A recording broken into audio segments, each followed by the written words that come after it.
Hello, and welcome to Skills to Pay the Bills, where today's segment of Resources Unplugged will discuss finding and selecting the right candidates to hire for your business. I am your host, Lorette Farris, co-founder of iBoss Inc., where we discover and develop investable businesses. My guest today is Paul Murskov, founder and CEO of HireKeep Inc., where they have created a process to help you select the appropriate candidate to engage, interview, and hire. Personnel management covers a wide spectrum of functions, but until you hire, there's no one to manage. While time consuming, hiring right is a business's most critical function, regardless of the company's size. I'm so pleased to have Paul Murskov with me today to help us better understand how to hire right. Welcome, Paul. Thank you so much, Lorette. Thank you for being here. Absolutely. So before we begin, tell us, who is Paul Murskov? Well, that's a great question. My background has been in sales for the last 10 years. I graduated from Rutgers University a few years ago, and as I went from company to company, growing my sales acumen, if you will, I got more and more involved into the hiring and training and recruiting of sales biz dev staff. And throughout that process, I've realized a lot of problems were occurring with hiring people, recruiting people, sourcing great candidates, keeping great candidates on board with an organization. And I made it my mission, really, to go out and set out and find a solution that can really help companies figure out how to hire, who to hire, and how to keep people around. So that's kind of my story and my background. I think that's interesting. So clearly that's what flowed into HireKeep. And so talk to us, what does the company do? Sure. So everything that I've experienced in the hiring and recruiting spectrum flowed into HireKeep because I realized there's one big problem.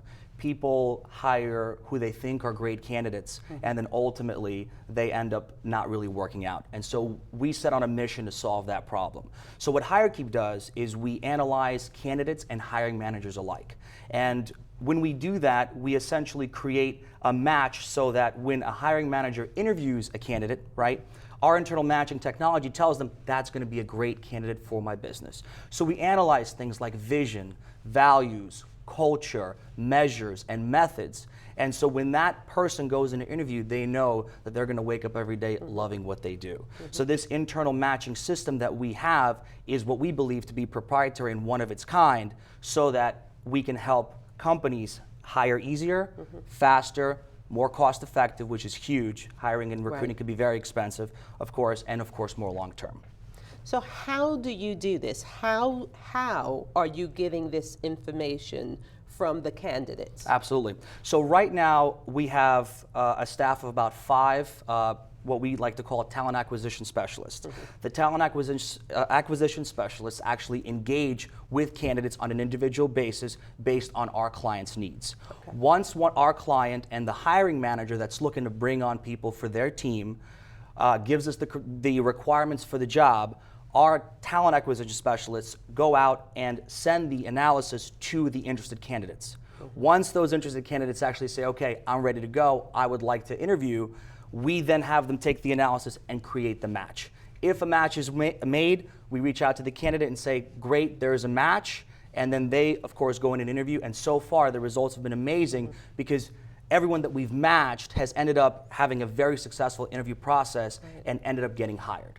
So that's really the flow now on the back end. What we're really looking to do is bring this technology to the forefront, where we can engage and enable hiring managers to do this on their own and really utilize the system in a very quick way. So if I'm a hiring manager that's looking to bring on 5 customer service people because I have a booming business, I can access HireKeep as a platform, look for the candidates that I want, take my assessment, get matched with the right people, know what my match score is, and then schedule interviews right from the site. Okay, so how is what you do different than, for instance, a Robert Half? Sure. Robert Half and other recruiting agencies are extremely successful in what they do. But our unique approach in building relationships that go beyond the resume, that go beyond the job posting, and that leave the control in the hands of the hiring manager is where we really differentiate. We are creating a less expensive, but more effective system where a hiring manager doesn't have to entrust another person for the culture of their own business, for the relationship that they may expect to have with an employee. Why don't we create a system where we can collect the data and then that hiring manager can continue to improve on itself, right? That hiring manager can continue to use the system and it continues to improve on itself so that down the line, the more they use it, the better the candidates are, the more matches are created. So it's a learning system, right? Whereas a recruiting firm, you're kind of starting from square one every time you engage with that firm, and the fees are really high. So for a small business, sometimes it's not really cost effective to engage with a recruiting firm like Robert Half, just because the financials won't make sense at that point. For bigger organizations, it might make sense, but even in that case, we are still a great supplement. Yeah, everybody's looking to cut costs. Right, we're looking to cut costs. But then again, it's also about retention, Lorette. Retention is very, very difficult, especially from my background in sales and business development, customer success, which is your door to all the customers that you have, and of course account management, And so my belief is that if you're specifically looking at these teams for growing businesses that are starting to hire sales staff because they want to generate more revenue, the relationship-based approach, aligning the visions, the values, and all those things I mentioned, is that much more crucial for those teams, which is what we're focusing on at HireKeep, than any other. And so if we can add that layer, we can really help the business and the business owner see more success, not 30, 60, 90 days from now, which anybody can do, but a year, 2 years from now, where that employee is still kicking and crushing it for that hiring manager. That makes sense, the long term. So that really is how you're being more cost effective, because it's expensive with your turnover. Absolutely, absolutely. So talk to us about how did you go from concept to startup to actualization of the actual business? Yeah, that's a journey in itself. But fast forward to my last position, I have been speaking with many, many different hiring managers and really telling them about my problems. And I started to realize that everyone I talked to was pretty much having the same issue. I'm having an issue finding a candidate. I'm having an issue, I'm thinking this is the right guy. I spend my time training, but then I can't, or gal, and then I can't hold on to them, or they move to a different position. So I started writing all these different things that were really important to hiring managers down, and I started to put them in little buckets. And those are the vision buckets, the value buckets, the measures buckets, the method buckets, because a hiring manager wants their employee to understand their methods, for example, right? Just like an employee wants to understand the methods of their hiring manager. If we can create a match there, you can have a really good long-term relationship. So once I put this thing into buckets, I said, you know what? Let me see if I can sell this thing first, And being that I have a sales background, I put together a script, and I started calling all of my colleagues and friends in my network of VPs and hiring managers, and I said, hey, I have this platform. I want to help you bring on the right people. Will you test this out? And I started getting yeses. And as I got more and more yeses, we started to build this into the platform that it is. And since then, we've hired 5 talent acquisition specialists. We've got some really credible advisors on board, and we are growing 100% month over month so far. We are very young in terms of our company, but it went from idea to business very quickly, and it was interesting because once I had the first company sign that first contract, it was really no turning back from there, because then you've got to really deliver on those results. And so we've been growing slowly, but we have been delivering on all of our promises, because the one thing you always want to do is you want to over deliver. Right, under promise, over deliver. So I love that line, right? Where you all try to do it. So that's interesting. And so how did you capitalize your startup into then your real company? So once I started to get the contract signed, I knew what I needed to do. I needed to find candidates. I needed to see if the candidates were even open to taking an assessment, because assessments could be a little weird to some people. Right. But as I explained to them, I said, you know, we are a company that wants you to wake up every day loving your job. Do you want to do that? Yes, great. Take 5 minutes and take this assessment, and let me put you in front of a couple of hiring managers that you match with. And the candidates loved it too. So as we engaged more and more candidates and started collecting that data and the hiring manager data, we were able to create more matches, and then it started to really turn into a business. And so we saw our first revenue very, very quickly, because the speed at which we can have a hiring manager bring someone in, it was, I mean, 48 hours, 72 hours in some cases, very, very quickly, just because that data really gave them the oomph that they needed to make a decision a lot quicker. So you capitalized from your sales. Yes, you absolutely. You didn't have to look for outside resources, whether it was a loan or whether it was investors or anything of that nature.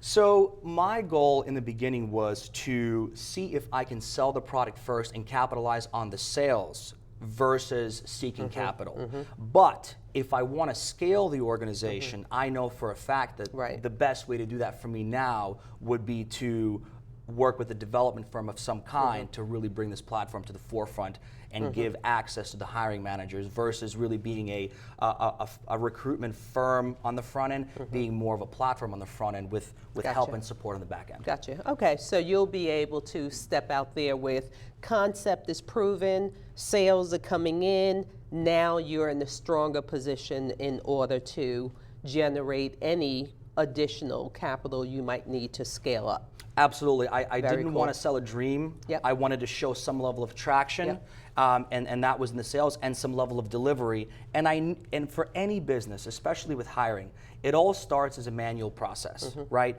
But ultimately, you start to automate these things, and we might talk about some of these things later. Some companies that you can use to help you automate some of these steps.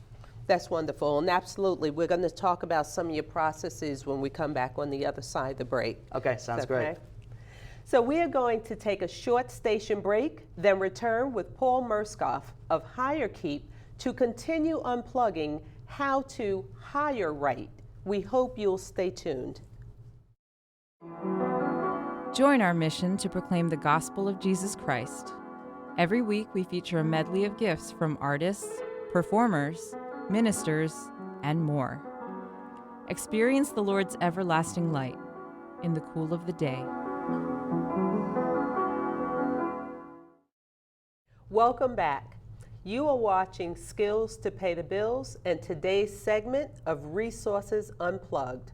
Our guest today is Paul Murskov, founder and CEO of HireKeep. Welcome back, Paul. Thank you, Lorette. I think we covered a lot in the beginning. So let's step back for a moment and actually talk about the process of hiring. Sure. What is it that a company needs to think about? Like, what are some of the questions, or how do you develop? Let's start there. How do you develop a description of who you're looking to hire? Absolutely, and that's actually a very difficult thing to do, because when you think about a role as a whole, a position as a whole, there's so many different aspects to it, so you really don't know what to highlight in the requirements of the description. So, you know, my recommendation, because we also advertise and try to bring in candidates through our job postings, what we like to do is have a very catchy, very original subject line, because every position, every description, job posting is going to require some kind of subject line, no matter what place you post it into. So what we'd recommend doing is going online and searching for different subject lines or job titles for the position that you're looking to bring on, and rotate those titles to see how many people engage with your job posting based on that title. For example, if you're looking for a customer service person, which many growing companies are, you're bringing that first crucial customer support person for your position, for that position. You've got customer service, you've got customer support. Some people call them merchant advocates, right? So there's so many different names, and you want to know all those names for that subject line, because the way job seekers are now looking is they're scanning through job titles or they're on their mobile phone. So before they even hit your job posting, they've got to see that catchy title, right? And if you are a startup or a growing business, or you have a I was unique, just going to ask you know, that. Yeah. you know, if you have a unique value proposition, you want to mention that, a customer or merchant advocate for high growth startup, right? That's an enticing subject line. Think about a Craigslist ad, right? And you're selling a bicycle. You want to create that bicycle subject line so people can click on that ad and engage with the job description. And so that's the first step. But once they actually click into it, what I recommend and what most people don't do is list the perks of the job first. A lot of people start their job postings with the requirements, and that's boring. That's not going to engage the candidate as much as putting the perks first.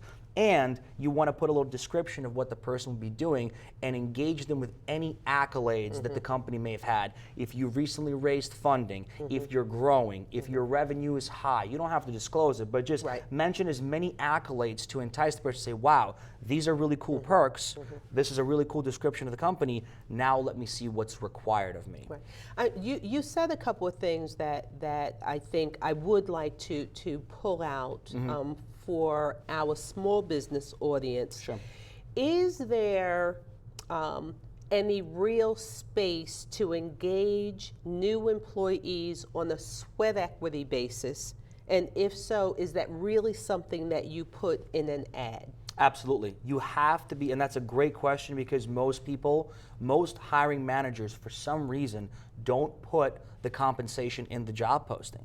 Why waste your time? If you don't put that in, the first question anybody's always going to ask is what's the compensation like? So if you don't want to disclose if it's a sales job and there's a base salary with a comp plan and there's a full-on target earning and you want to include that, but include something. If you are offering sweat equity and it's a commission-only position, let's say, include that. Let the person know so that they don't waste not only their time, but your time more importantly. And if you are hiring for sweat equity, you're going to want to mention that right off the bat, just because that means you're so young stage that you don't have time to talk to people who aren't ready to put the work in for equity in the company and maybe ultimately some kind of compensation down the line. Yeah, because I would imagine if you don't say it, you're going to be reviewing endless resumes that you know you can hire. Yeah. Right. And young companies, startups usually have great concepts, right? So you're going to entice so many people, you're not going to be able to keep up with everyone, and you may miss good candidates in the process. What is the best process for a company to use as they start going down this line? And I guess, again, I'd like to keep this question focused on those younger companies that are starting to get into, now we need to hire that first line of employee. What are some of the processes they need to think about? Yeah, I think the first step is really to identify how many interviews you want to have, who you want to have the interviews within your organization, and what type of interviews are you actually going to conduct. Do you want to start with a phone interview, then move it to a face-to-face interview, then move it to a second face-to-face? At which point are you making an offer? My recommendation, if you're really on a tight budget, is using Google Drive or some kind of an Excel spreadsheet where as you're seeing resumes come through to some of the job postings, whether it's Craigslist or Indeed or or Monster, whatever free resource or low-cost resource you can use out there, because there's tons of sites, right? You can include those candidates in there with a link to their resume that you can upload, right? And you can actually tag what step they're in. So, for example, some companies that we work with, before they started working with us, they would say, assessment. So you assess the resume, okay, pass that. Then phone interview would be the next step. Then it would be a face-to-face, and there would be like offer or rejection, and then why. And the why is very important because you want to say, as you're going down this list, understand why are we hiring people, why are we rejecting people, so that you can learn from that process slowly but surely. So I think that flow really needs to be defined before you start to bring people in, because it can become very crazy if you don't know what stage people are in. Yeah, and that's what I was thinking. Yeah, you can have a lot of pieces all over the place and not knowing where they actually land. Absolutely. Another question for that young company. So that young company that is still in a shared office suite, and so many companies today still working, have a home office. Absolutely. Is there protocol in again starting to look for those first level of employees when you're not in a real brick and mortar? Absolutely. So we're not in a real brick and mortar, okay? So I'll tell you from my experience, my first interviews were at Starbucks. Bottom line. You buy a cup Everybody's of coffee. office, right? Yep. You buy a cup of coffee. Their music is so loud though, but other than that, I love Starbucks. Right. So you buy, the person a cup of coffee, you sit down with them and you have a conversation. They bring their resume. I actually see quite a few interviews still going on at my Starbucks right down the street from where our shared office space is, if you will. So I think there's really no protocol. What I recommend is a coffee shop of some kind, or if the office is in your apartment or in a basement in your home or something to that effect, don't steer away from that. Invite the person over, let them know where you are in your business, because that is the initial level of trust that you want to have with that first candidate. So they don't want to meet at a Starbucks, get hired, and then realize, oh my God, I'm working in the basement of this home if they're uncomfortable. If you have that home office or shared space, show it to them at the very least and let them know, here's the work environment, here's the setup, are you okay with it? Because some people aren't, and the people that aren't, that's okay. But some people are like, oh, I really love this. I want to work in this type of environment and go from basement to story, from basement to shared space to, the top floor, downtown, in Chinatown or whatever. I think that's just a very important topic for a lot of businesses to understand, because some still have that stigma of it's a home office or using a post office box. But invariably, the bulk of the businesses I come across, that's how they operate. Absolutely. And in the way that people work today, so many employees actually prefer being able to work from home. Oh, yes, and only that's huge having now. to go to a place, when they have to. Agreed. So I'm glad we touched on that, and you spoke of where you are. So let me now take the question out of the process and go back to, so even for HireKeep in scaling up, how, when, where, why, what do you look like? What does scaling up look like for you?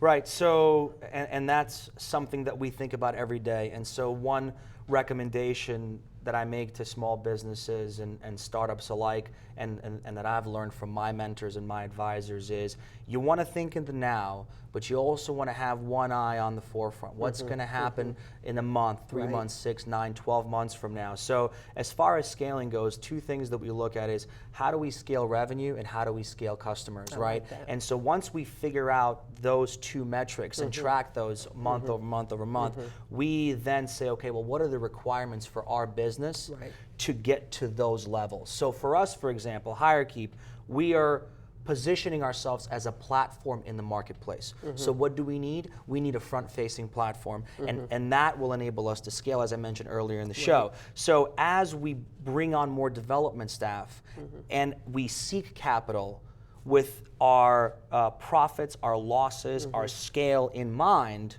we will be able to then engage 10x, 100x, 1,000x the amount of companies, because now that we've gone through the process manually, we understand what to automate. So, one thing that I've always been told is don't fall in love with your product, right?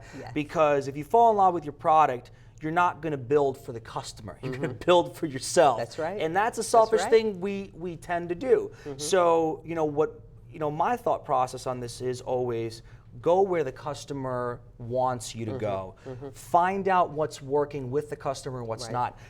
Go through some of these manual processes. People, they jump the gun when they want to scale and they say, we got to build this. And they use a lot of resources. But I promise you, if you really think about it and break down that flow, you can scale certain things in your business to show traction without actually having to develop much. There's a lot of free software and free resources out there. We run our business on Google Drive. That cost to us is $0 a month. We run our email on Gmail for business, $5 per user per month. So we keep things very lean until we really need to invest the dollars to take our company to that next level and scale it out. So, really what we want to be in a $400 billion recruiting business worldwide, a $75 billion recruiting business just in the US staffing and recruiting alone, with platforms popping up everywhere, we could easily scale to a 10, 20, $30 million business in the next 12 to 24 months and go 10x that, because as we collect more and more data and as we help more and more companies, that word will spread, and that internal networking effect that we hope to happen will start to really grow our client base. I think that's significant, and I think you are so right. It is so much cheaper today to start, run, and manage a business than it's ever been, because technology has really just made a huge difference, and it's just a matter of doing a little bit of looking to find those pieces. Paul, thank you so much. Thank you, It's Lorraine. been wonderful. Yes, it has. Wonderful Thank you so much. talking about this. Thank you for spending this time with us, and we look forward to your input. All comments are welcomed and can be posted in the context section of our website, ibossinc.com. In closing, I encourage you to check in for our next episode of Resources Unplugged, as we strive to bring you content to help you grow a healthy and sustainable business. Thank you again for watching Skills to Pay the Bills and today's segment of Resources Unplugged.